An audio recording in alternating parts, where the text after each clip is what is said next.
¿Qué tal? Hola a todos. Retomamos el ritmo habitual de nuestro programa tras las elecciones y yo creo que no hay mejor manera de hacerlo con alguien que nos va a ayudar mucho, ya no solo recorriendo su trayectoria, muy extensa, muy amplia, sino también a entender un poco el panorama que estamos viviendo en distintos ámbitos. Como digo, es una trayectoria tan larga que merece la pena no entretenerse demasiado en la introducción y saludarla ya. Un placer, Pilar, tenerte aquí. Hola, ¿qué tal? Y para mí estoy encantadísima de estar aquí. Y nosotros de tenerte. Fíjate que hoy vienes a Salamanca, que vienes en un contexto del diálogo de la lengua.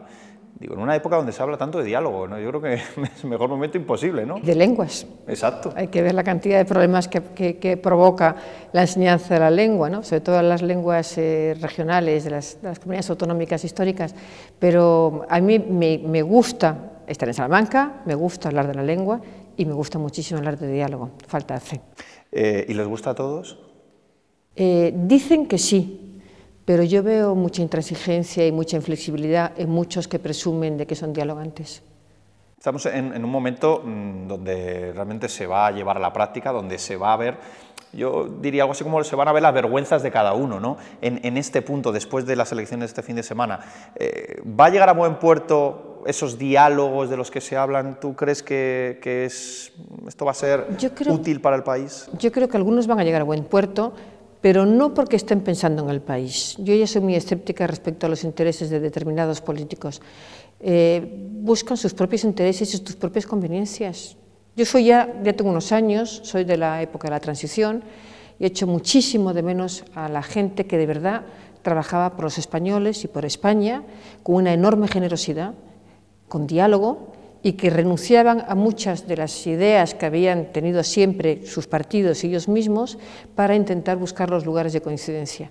Y eso me parece que hace mucho tiempo que yo no lo veo en España. Con esa reflexión te pregunto, me sale esta pregunta, Pilar, ¿han sido buenos los resultados para este país de este fin de semana? No. ¿Por qué no?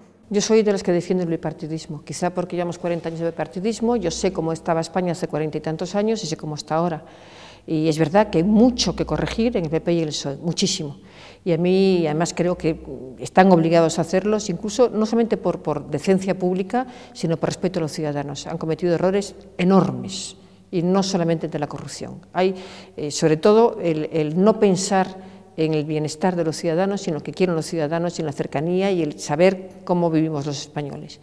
Pero hay dos partidos que han nacido que para mí son, no sé, yo quizá tengo unos condicionamientos que están producidos por mi propia trayectoria y porque he visto cómo han nacido políticos, cómo han nacido partidos, cómo han desaparecido, y veo mucho oportunismo en los dos partidos en este momento emergentes y me preocupa que tantos gobiernos regionales y autonómicos españoles van a estar condicionados por dos partidos que yo veo oportunistas. ¿Y los equiparas? ¿Los equiparas? Es decir, ¿los ves similares? Hablamos evidentemente de Podemos y Ciudadanos. ¿A la misma altura? Solo en el oportunismo. En lo que es lo que defienden, no. Pero en lo que sí veo también coincidencia es que quieren tocar poder como sea. Y yo el como sea no me gusta. El que toque poder es lícito, pero como sea ya me parece menos edificante, ¿no? La prueba es que les es igual negociar con unos o con otros, llegar a acuerdos con unos y con otros. Y yo soy del plan antiguo.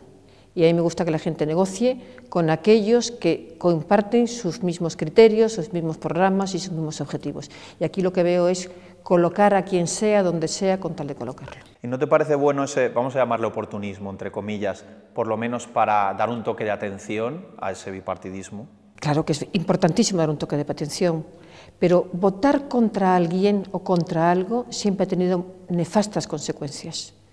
Y que dos partidos hayan conseguido tal cantidad de votos, no porque la gente esté deseando que gobiernen Ciudadanos o Podemos, sino eliminar lo que hay, eso nunca tiene buenos resultados. Lo hemos visto cuando Zapatero fue elegido secretario general del Partido Socialista, porque hubo instrucción de neutralizar a Bono, que era el que iba a ganar, es decir, el voto de Zapatero era contra el voto de Bono, hundió el partido. Y cuando en el 2004 accedió a la presidencia de gobierno no fue porque los españoles pensaran que era el no va más, sino porque querían castigar a un Aznar que había sido deplorable en su comportamiento en la última legislatura, sobre todo con Irak, con su antipatía y con la forma en que gestionó los 3 días del atentado. No se presentaba a él, pero votaron contra él en la figura de Rajoy. Vino Zapatero con ese voto contra y fue una catástrofe para España. Yo por eso soy muy escéptica con el voto contrario y por eso me siento mal estos días. Fíjate, Pilar, si me permites tutearte, claro, que estamos a 4 meses aproximadamente de las elecciones generales, sí. Más o menos. No, más. Sí, bueno, poco más. Vamos noviembre... a ver, hay de margen hasta principios de febrero. Lo que pasa es que Rajoy ha dicho que las quiere hacer en noviembre. Sí. Pero hay de margen hasta principios de febrero. Vamos a hablar vamos a ver 6 meses. Sí. Vamos a lo que pasa es que es contar los meses de verano, ¿no? Mi pregunta lo que iba es, ¿esto, lo que ha pasado este fin de semana, refleja una tendencia? Es decir, desde tu punto de vista, ¿está menguando el bipartidismo y va a ir creciendo esta irrupción nueva de partidos? ¿O crees que puede ser algo puntual? Va a depender mucho de lo que hagan... Fíjate, los gobiernos municipales de Madrid, de Valencia y de Barcelona. Nadie habla de Valencia, pero Valencia con un alcalde de Compromís, tela marinera, ¿eh? Tela marinera. Entonces, yo no sé si confundo mis deseos con la realidad. He dicho al principio que yo apuesto por un gobierno del PSOE o por un gobierno del PP. ¿Por qué? Porque me pueden gustar más o menos, que probablemente en este momento me gustan los dos menos que hace unos años, pero son partidos que tienen equipos, que tienen programas, que tienen proyectos, que tienen gente que sabe gestionar este país, que es lo que no tienen ni Podemos ni Ciudadanos. Ciudadanos tiene un líder magnífico, que es Rivera, y después de Rivera es el desierto.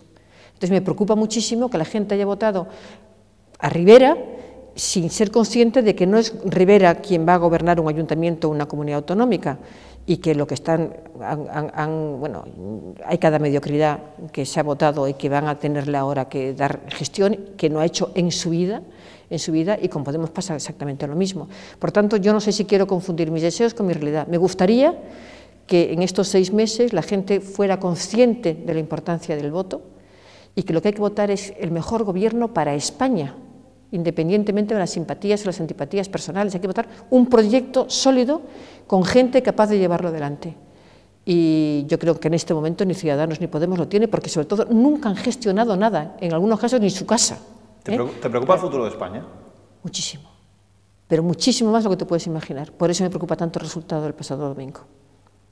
Y te preocupará, supongo, más el de las elecciones generales, que tiene más trascendencia. Bueno, claro, hay 6 meses por delante, por eso digo que yo espero que en estos 6 meses los dos partidos en los que yo tengo más confianza, porque son partidos que saben gestionar y que tienen gente capaz, que nos pueden gustar más o menos, pero son gente capaz, espero que reaccionen y que puedan ganar terreno que ahora han perdido. Bueno, estamos hablando con Pilar Cernuda a fondo de política, porque bueno, ya la conocen todos ustedes, y si no, pues es muy fácil saber que la vida de Pilar Cernuda ha estado muy ligada tanto al análisis político como al monárquico. ¿Y qué te gusta más? ¿Sobre qué te gusta más escribir? Si ahora te digo, tienes que elegir monarquía o política. Bueno, si es que podemos desligarlo. Vamos a ver, yo he escrito muchísimo sobre política, he escrito una veintena de libros sobre política, ¿no? Más que de análisis, de información. A mí me gusta la información.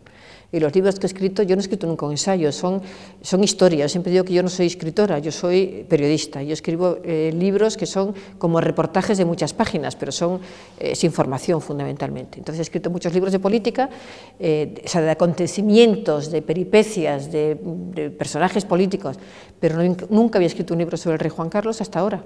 Y también es un libro atípico, porque no es un libro de análisis, tampoco es una biografía, es un libro en el que yo cuento 50 y tantas historias del rey Juan Carlos, unas muy divertidas, otras con mucha enjundia y con mucho calado y que han cambiado la historia de este país, y que la mayoría de ellas son inéditas y que he tenido la posibilidad o el privilegio de vivirlas en primera persona, porque durante muchos años he hecho información de la Casa del Rey y por tanto yo estaba allí donde se produjeron esos acontecimientos, esas anécdotas, esos sucesos, y en otros casos porque me las han contado los mensajeros que utilizó el rey durante mucho tiempo, incluso antes de ser rey, para llevar adelante una serie de proyectos que tenía que poner en marcha el día que accedió a la jefatura del Estado para que España se convirtiera cuanto antes en una democracia. Ahora, historias increíbles. Iba a decir que ahora hablaremos de ese libro, de Genio y Figura, además que tengo unas cuantas preguntas que hacerte al respecto, pero antes, esa estudiante de periodismo que a mediados de los 70 empieza a dedicarse al oficio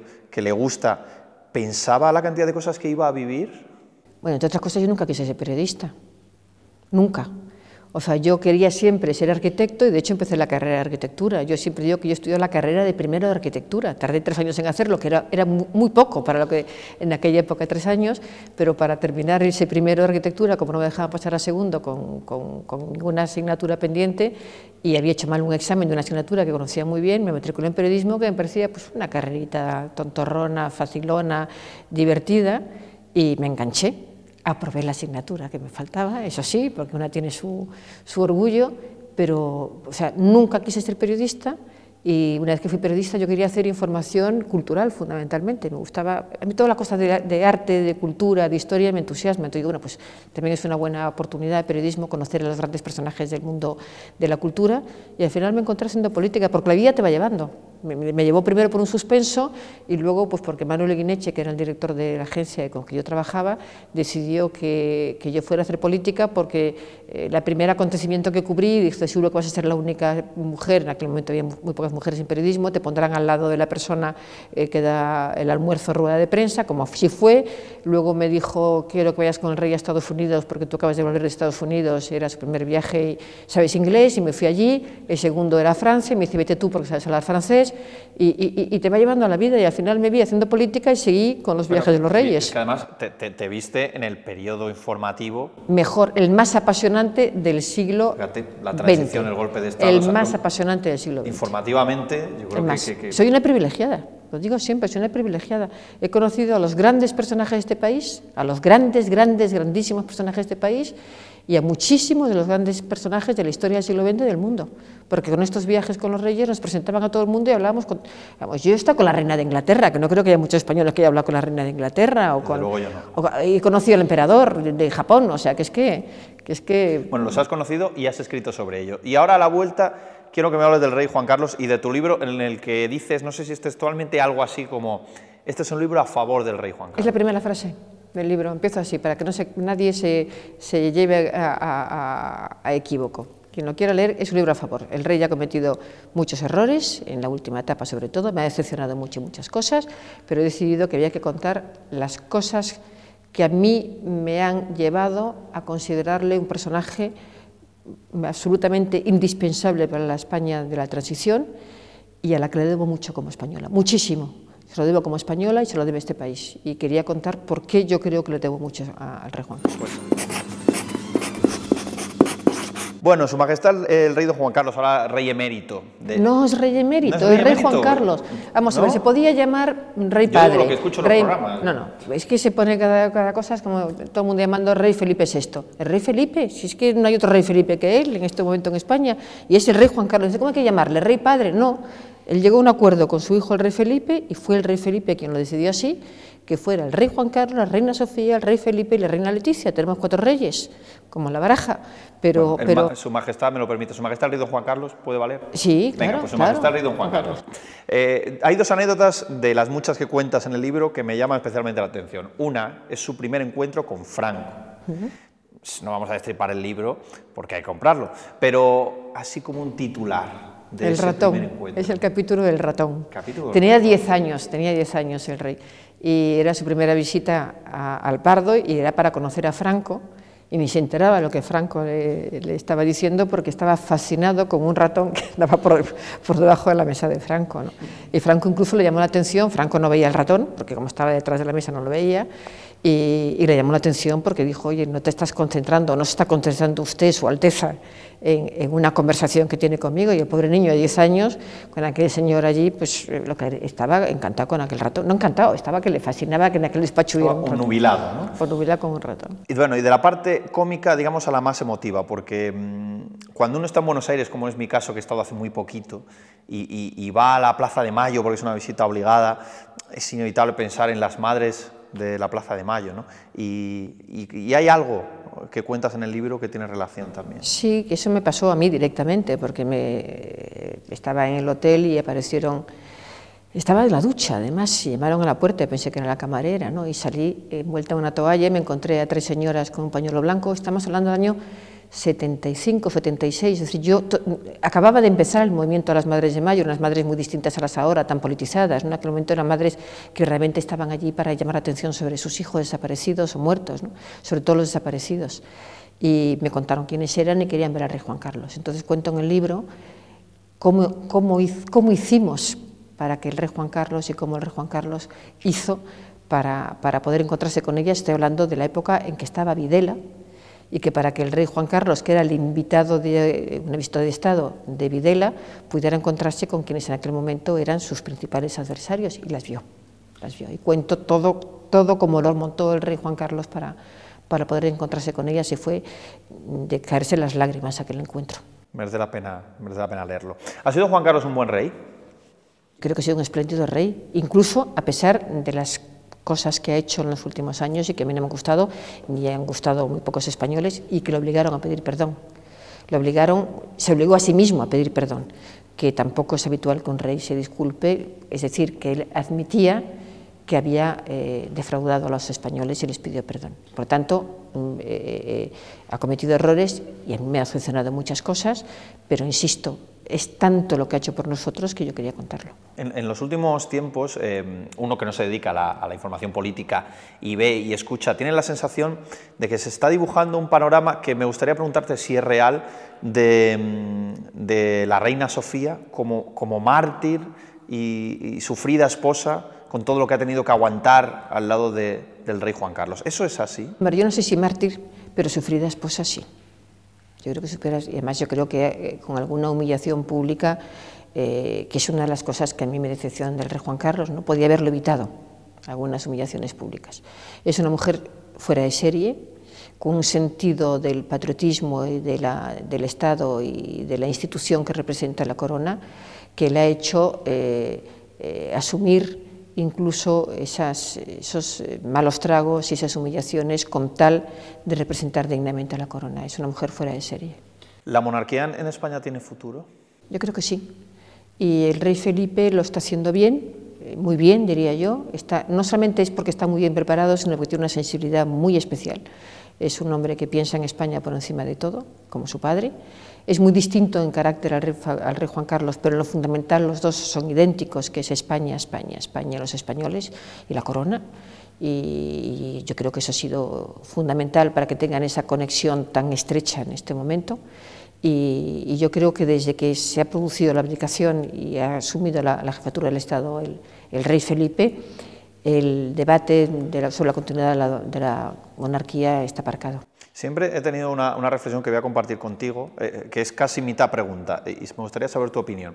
Que en España hemos pasado de un tiempo en el que no sé si realmente era muy complicado hablar de la monarquía o había un control muy alto al respecto, a un momento en el que se dice cualquier cosa de cualquier modo, que es algo que a mí me da la sensación, habiendo estado en otros países, que es dificilísimo que en otros países hubiera la libertad para hablar, y sobre todo el modo en el que se habla, de la monarquía. Cuando nos quejamos de libertades en España, yo a veces en ese terreno por lo menos me sorprende un poco. Sobre todo por la falta de respeto que ha habido muchas veces, porque una cosa es informar y otra cosa es falta de respeto. Estoy completamente de acuerdo contigo.